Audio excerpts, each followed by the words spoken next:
Hello नमस्कार दोस्तों, कैसे हैं आप सभी। एक बार फिर से आप सभी का स्वागत है आपके अपने यूट्यूब चैनल प्रॉफिट स्टडी में। तो साथियों, आज की इस वीडियो में बात करने वाले हैं रेलवे ग्रुप डी नई भर्ती 2024 के अंतर्गत। आप सभी को पता है कि मिनिस्ट्री ऑफ रेलवे की तरफ से शॉर्ट नोटिफिकेशन जारी कर दिया गया है और आपका 23 जनवरी से ऑनलाइन आवेदन भी शुरू हो जाएगा। ठीक है, और सभी यहाँ पे प्रयास कर रहे हैं, चाहे शिक्षक हो छात्र हो, सभी प्रयास कर रहे हैं कि ये ग्रुप डी वैकेंसी को किसी भी कीमत पे बढ़ाना है। तो आज की इस वीडियो में हम ये देखेंगे कि ग्रुप डी के अंतर्गत जो आपका टोटल 14 कैटेगरी में जो आपका वैकेंसी रिलीज किया गया है, उसमें सबसे बेस्ट पोस्ट आप लोगों के लिए कौन सा रहेगा, और हाँ, जो आप लोगों का बेस्ट पोस्ट रहेगा उसको आपको लेने के लिए 3 फैक्टर वो डिपेंड करेगा, जो आज की इस वीडियो में हम डिस्कस करेंगे।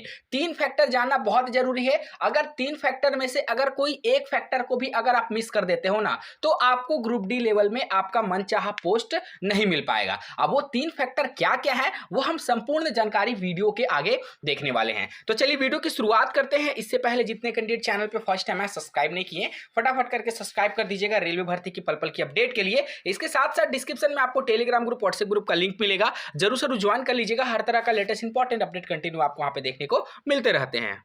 रेलवे की किसी भी भर्ती के एग्जाम की तैयारी कर रहे हो तो आज की इस वीडियो में आप लोगों के लिए बेस्ट बुक लेके आए, जो आपका किरण पब्लिकेशन की तरफ से रिलीज किया गया है, रेलवे ऑल एग्जाम मैथमेटिक्स करके, जिसमें आपका chapter wise type wise solve paper देखने को मिलेंगे। 10,000 से ज्यादा इसमें प्रीवियस ईयर प्रश्न देखने को मिलेंगे। इसके साथ साथ सेम आपका किरण पब्लिकेशन की तरफ से रीजनिंग रेलवे ऑल एग्जाम करके यहाँ पे बुक जो है देखने को मिलता है, जिसमें आपका 8700 से ज्यादा प्रीवियस ईयर सॉल्व पेपर देखने को मिलता है। और सेम इसी प्रकार रेलवे ऑल एग्जाम किरण पब्लिकेशन की तरफ से सामान्य जानकारी, सामान्य विज्ञान चैप्टर वाइज प्रीवियस ईयर 3790 से भी ज्यादा सॉल्व पेपर मिलता है। और अगर आप स्पेशली ग्रुप डी की तैयारी कर रहे हो तो ग्रुप डी की तरफ से जो प्रीवियस ईयर पेपर आया था 2022 में जो एग्जाम हुआ था, का सारा आपका पोस्ट का प्रीवियस ईयर सॉल्व पेपर के साथ साथ 1 से लेकर 40 तक इसमें आपका सेट देखने को मिलता है। तो सभी बुक को खरीदने के लिए डिस्क्रिप्शन में आपको लिंक मिलेगा, नहीं तो नियरेस्ट बुक स्टोर पे जाकर इस बुक को परचेस कर सकते हो।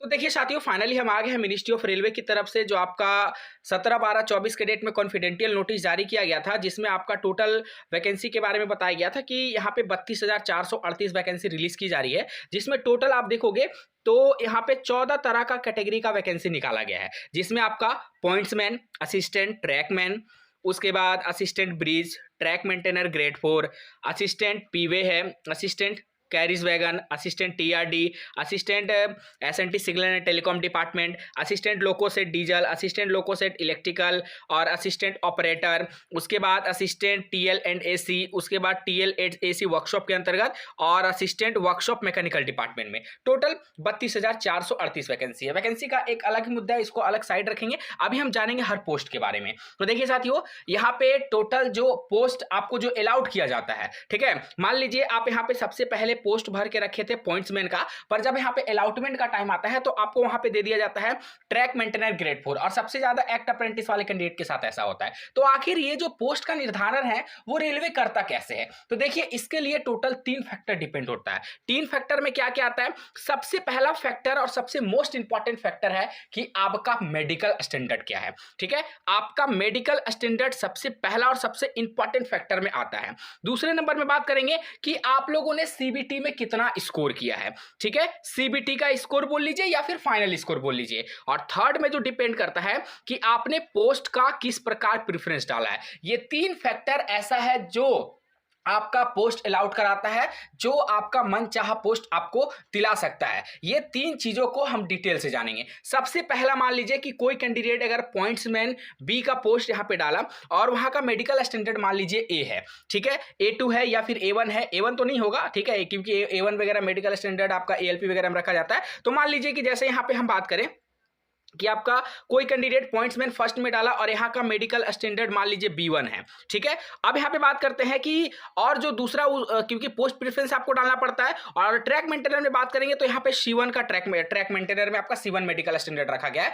और जब उनका पोस्ट रेलवे अलाउड करेगा, ठीक है, तो जब जो आप पहले डाले रहोगे, ठीक है, जैसे मान लीजिए आप पॉइंट्समैन पहले डाल के रखे हो जो B1 मेडिकल स्टैंडर्ड है और ट्रैक मेंटेनर का आपका C1 मेडिकल स्टैंडर्ड है, तो इसमें होगा क्या, जब जब आप मेडिकली जांच के लिए जाओगे, रेलवे का जो आपका मेडिकल होता है, तो उसमें मान लीजिए आप यहाँ पे B1 मेडिकल आपका नहीं आया, ठीक है, तो B1 मेडिकल नहीं आया तो आपको पॉइंट्स में नहीं दिया जाएगा। आप C1 मेडिकल स्टैंडर्ड में फिट बैठ रहे हो तो आपको ट्रैक मेंटेनर दिया जाएगा। चाहे आपका CBT में कितना भी ज्यादा स्कोर हो, फिर भी वो अलग चीज है। मेडिकल स्टैंडर्ड को सबसे प्रायोरिटी में सबसे ऊपर करके रखा जाता है, ठीक है। अब बात करेंगे कि देखिए ट्रैक मेंटेनर ग्रेड 4 जो है, इसमें जितने भी रेलवे ग्रुप डी वाले फॉर्म भरेंगे ना, वो कभी नहीं चाहते हैं कि हमको ट्रैक मेंटेनर ग्रेड 4 मिले यहाँ पे। क्यों? क्योंकि ये ग्रुप डी का सबसे भारी भरकम काम इसमें आप लोग को कराया जाता है। इसमें काम होता है पेट्रोलिंग का, चाहे आप डे शिफ्ट में हो और नाइट शिफ्ट में हो, आपको पेट्रोलिंग का काम दिया जाता है और सबसे हार्ड